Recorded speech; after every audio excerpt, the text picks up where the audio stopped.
Now you may own an older motorhome, or you may have just bought one that's got a little bit of damage and you want to do some repairs. Many people are very competent at this, but they must use the right materials. And one of the things they've got to get right is any sealants that they use. Bear in mind that on motorhomes there are all sorts of dissimilar materials, different metals, fiberglass, glass and so on. And they expand and contract at different speeds. And because in the sun that happens, you need some kind of mastic, some kind of sealant to join the junction between the two bits or three bits so that we don't get an opportunity for the rain to get in. But there are sealants and there are sealants. Some you'll know from home. In your bathroom you've got sealant around the bath, perhaps around a shower tray, and it might be white, it might be clear, but the fact of the matter is it's only suitable indoors. And similarly indoors in a motorhome. No good externally. I want to then move on to bedding sealant, because what's bedding sealant? Well, let's say that you've got a ventilator which you want to fit on the side to replace one, or maybe you want to put a new one on.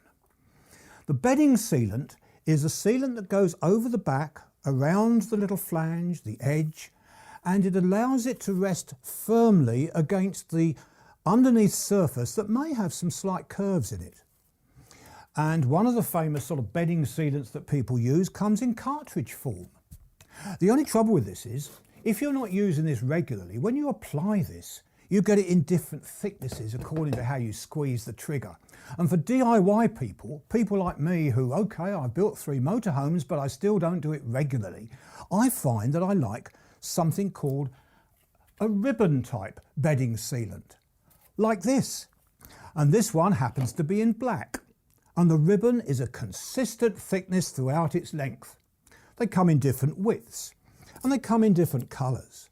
So there's a narrow one as well. This one is much wider.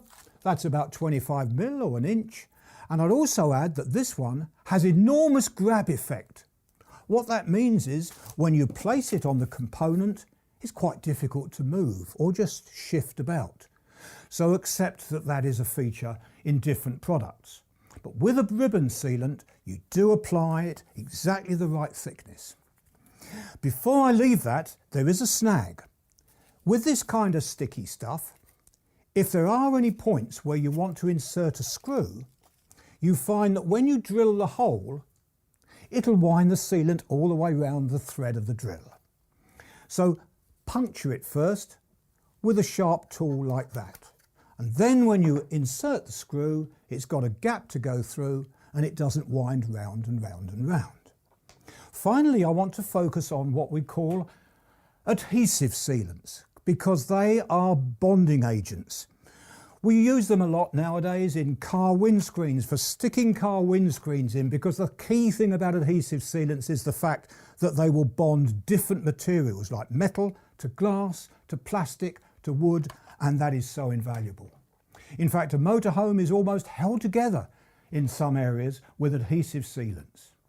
Normally speaking, it comes in a cartridge, and normally speaking, it takes quite a while before it goes hard. 24 hours, and even then, after 24 hours, there's still a flexibility in it.